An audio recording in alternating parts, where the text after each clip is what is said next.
Assalamualaikum warahmatullahi wabarakatuh. Kali ini kita mau memperbaiki odor AC yang bocor di kondensor dan di valve. Dua-duanya mau kita las. Ini kita lepaskan dulu kondensornya. Setelah kondensornya lepas, kita bersihkan dulu bagian-bagian yang dicurigai bocor. Ini kita bersihkan dengan cara kita panaskan supaya kerak-keraknya bisa terlepas. Ini ada tapak oli ya, jadi yang dicurigai bocor ada di bagian sebelah situ. Ini biasanya yang paling sering sekali bocor di sambungannya antara uben dan kondensornya dan pipa-pipa kondensornya.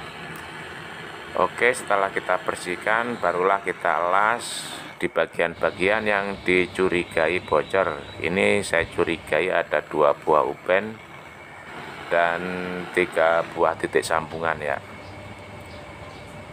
Kita gunakan sendok supaya panasnya fokus. Ini hasilnya setelah kita las sudah yakin rapat. Selanjutnya kita lepaskan valve yang bocor.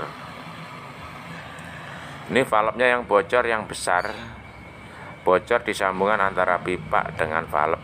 Jadi sebelum kita las, kita lepaskan dulu ventilnya supaya tidak meleleh pada saat pengelasan. Ventilnya sudah kita lepaskan, kemudian ini sealnya kita dorong ke dalam, kita putar ke kanan searah jarum jam supaya kita bisa mencongkel pengunci sealnya. Nah, setelah tercongkel barulah sealnya bisa kita lepaskan. Kita putar sambil agak kita tarik ya. Nah, seperti ini. Oke, setelah lepas seperti ini barulah kita bisa mulai mengelas.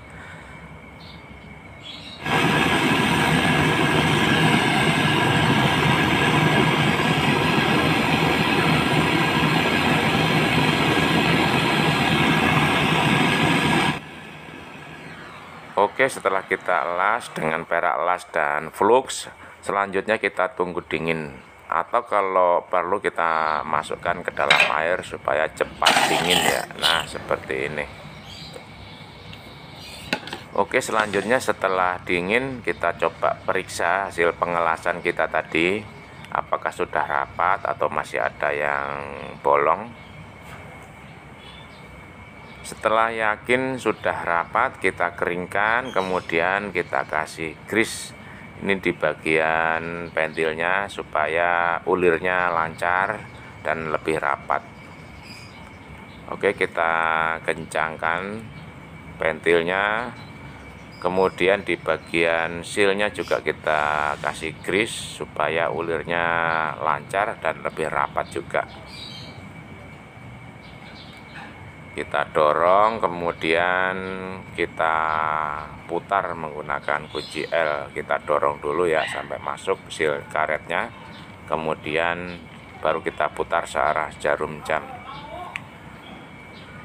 Oke, selanjutnya kita pasang penguncinya. Ini kita pasang seperti ini, kemudian kita tahan ujung satunya menggunakan jempol, kemudian kita dorong ujung satunya supaya masuk. Kita dorong lagi supaya mengunci ke relnya ya. Oke, sudah terkunci, saatnya kita pasang kembali ke tempatnya semula. Ini kita paskan dulu pipanya, kemudian kita kunci atau kita baut sampai kencang.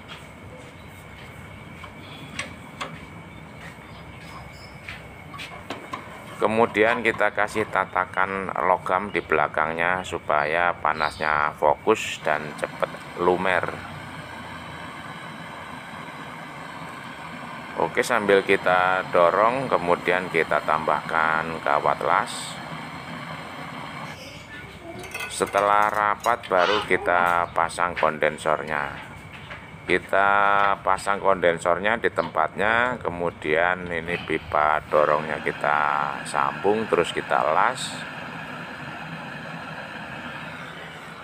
Kemudian pipa kapilernya kita pasangkan ke ujung kondensor yang bagian bawah. Kita jepit pipa kondensornya, tapi jangan sampai menjepit pipa kapilernya ya. Kemudian kita las.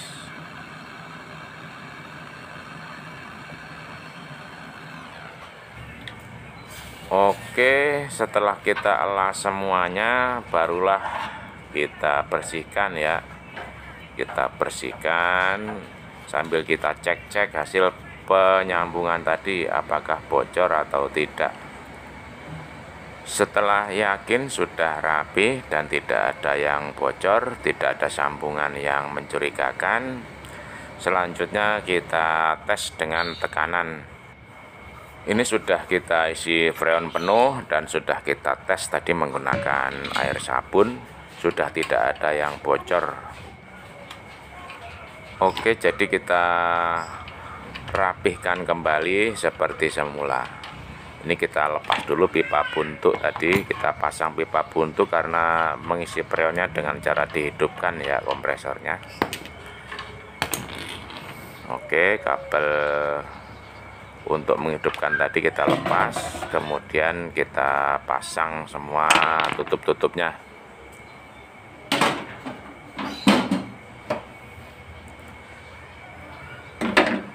Jadi cukup sekian dulu, semoga bermanfaat. Wassalamualaikum warahmatullahi wabarakatuh.